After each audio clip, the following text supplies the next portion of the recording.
اچھا جی، پنجاب کے ضمنی الیکشن میں کیا ہوگا؟ سب سے بڑا سوال اس وقت یہ ہے پاکستان کے سیاسی منظر نامے کے اوپر، اور دیکھنا یہ ہے کہ اتحادی حکومت کیا سوچ رہی ہے، اسٹیبلشمنٹ کیا سوچ رہی ہے، اور پاکستان تحریک انصاف تو سب کے سامنے ہے کہ وہ بہت زیادہ ایگریسو سوچ رہی ہے، اور تاپمان کہتے ہیں ہندی میں، ٹمپریچرز جو ہیں، جو درجہ حرارت ہے، وہ روزانہ جلسوں سے، انتخابی جو ریلیاں کی جا رہی ہیں، انتخابی بڑے بڑے جلسے عمران خان کی جانب سے کیے جا رہے ہیں، اس بات کا credit I think P T I اور عمران خان کو ہوگا کہ جو موومنٹ انہوں نے بائی الیکشنز کی کر دی ہے، وہ بظاہر جنرل الیکشنز نظر آتے ہیں، میک اور بریک، ڈو اور ڈائی کی سچویشن ہے اس وقت، لیکن اگر حکومت اور اسٹیبلشمنٹ ایک پیج پر ہے تو پھر سب جانتے ہیں کہ کچھ پنجاب میں تبدیل نہیں ہوگا، الیکشن ہو جائیں گے، ان کو حمزہ کو جتنی 9 سیٹیں چاہیے وہ مل جائیں گی، اور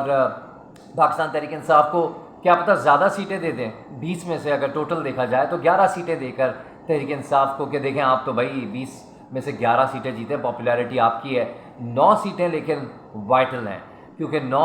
سیٹوں سے پنجاب کی حکومت اور حمزہ شہباز کی حکومت بچ جائے گی، اور ان کو صرف 9 سیٹیں درکار ہیں، تو دیکھنا یہ حکومت وقت وہ ہے، اور تمام جس طرح کہا جا رہا ہے کہ مسٹر ایکس مسٹر وائی، اچھا اس کے اوپر مجھے وہ شعر جون ایلیا کا یاد آتا ہے کہ کچھ اگر غلطی ہو جائے تو صحیح کر لیجیے گا، شرم، جھجک، دہشت، پریشانی، ناز سے کام کیوں نہیں لیتی آپ وہ، جی مگر یہ سب کیا ہے، تم میرا نام کیوں نہیں لیتی؟ تو لگتا ہے کہ عمران خان مسٹر ایکس اور مسٹر وائی کے بارے میں 17 کی تاریخ کو جو ہوگا، اسٹیبلشمنٹ کا جو کردار ہوگا، جو نیوٹرلز کا کردار ہوگا، اس کو دیکھتے ہوئے مسٹر ایکس اور مسٹر وائی کے بارے میں مزید تبادلہ خیال کریں گے اور جلسے کریں گے، آئی تھنک لوگوں کو باہر نکالیں گے، اور ان تمام چیزوں کی ضرورت پڑنے والی ہے، کیونکہ پاکستان کی تاریخ کو اگر مد نظر رکھا جائے تو پاکستان کی تاریخ میں کبھی بھی جس کو نکالا جاتا ہے اس کو نکالا جاتا ہے، پھر اس کو واپس لانے کے لیے نکالا ہرگز نہیں جاتا، اور 17 تاریخ کو کچھ ایسا ہی ہوتا ہوا دکھ رہا ہے، جس کی بندوبست جو ہے اور منصوبہ بندی جو ہے عمران خان کی جانب سے، پاکستان تحریک انصاف کی جانب سے بھی کی جا رہی ہے، بڑے بڑے جلسے کیے جا رہے ہیں، حکومت کی کارکردگی جو ہے، لوڈ شیڈنگ، جو جتنی گراؤنڈ ریالٹیز ہیں، جو کسی پارٹی کو ہرگز مددگار ثابت نہیں ہوتی ہیں اگر وہ الیکشنز لڑ رہی ہو،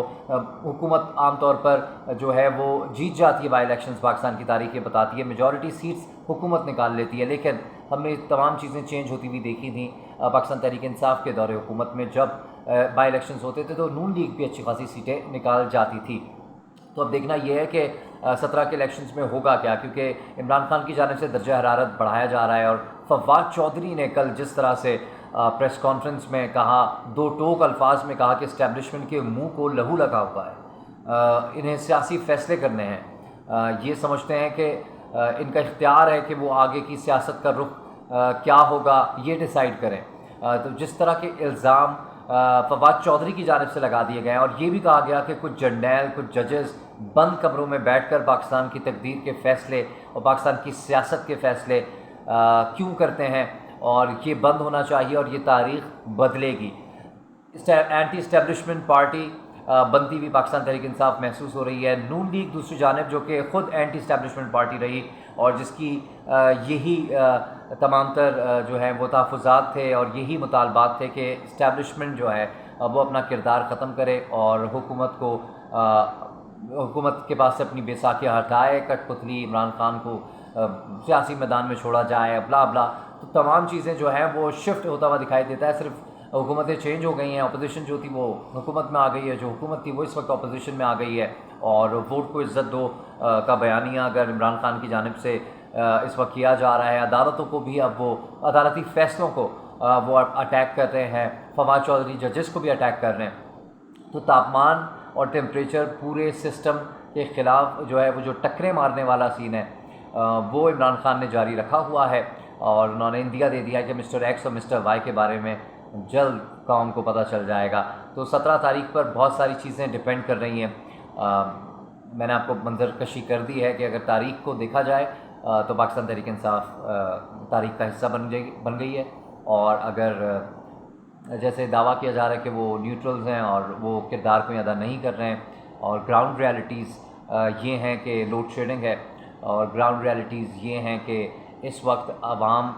جو ہے وہ پریشانی کا شکار ہے، مہنگائی ہے۔ گو کہ پیٹرول کی قیمتیں کم کرنے کی کوشش کی گئی ہے، لیکن اس سے ایک دم کوئی ایسا 2 دن کے اندر کوئی چٹکی بجا کے فرق نہیں پڑے گا۔ اور ہمارے ملک میں عام طور پر اگر پیٹرول یا ڈیزل کی وجہ سے چیزیں مہنگی ہوتی ہیں تو پھر بہت کمی اور شاد و نادر ہوتا ہے کہ وہ قیمتیں پھر واپس اپنی جو پہلے کی پوزیشن تھی وہ اس کے اوپر آ جائے، کیا کمی واقع ہو۔ ٹائم لگتا ہے کمی واقع ہونے میں چیزوں میں، اور بہت لمبا ٹائم درکار ہوتا ہے جب تک شیورٹی ہو جائے کہ ہاں 50 60 100 روپے کم از کم پیٹرول پہ کم ہو گئے ہیں تو چلو اب ہم جو ہیں وہ چیزیں بھی ہے کم کر دیتے ہیں۔ لیکن یہ 18 روپے کی جو کمی ہوگی وہ رائیگاں ثابت ہوگی اور ہمیں بڑھانے پڑ جائیں گے، کیا پتہ مزید پیسے۔ گو کہ انٹرنیشنل پرائسز اگر دیکھی جائیں تو پیٹرول کی وہ نیچے آ رہی ہیں۔ بات کو شارٹ کرتے ہوئے صرف کوئی پریڈکشن نہیں کروں گا، پہلے ہی میں نے ایک پریڈکشن کی تھی 16 اور 14 سیٹوں کی، 16 اور 4 سیٹوں کی میں نے یہ پریڈکشن کی تھی کہ پاکستان تحریک انصاف 16 سیٹیں جیت جائے گی۔ خام خیالی تھی میری یا پریڈکشن ہے، اور معاملات کس نہج پر جائیں گے، آگے کی سچویشن کیا ہوگی، بہت سارے سوالات اٹھ رہے ہیں۔ اور اسٹیبلشمنٹ کے کردار کے اوپر جتنی تنقید، جتنا کھلے انداز کے اندر تجزیے، تبصرے اور دو ٹوک موقف لیے جا رہے ہیں، پاکستان کی تاریخ میں پہلے کبھی یہ چیز نہیں دیکھی۔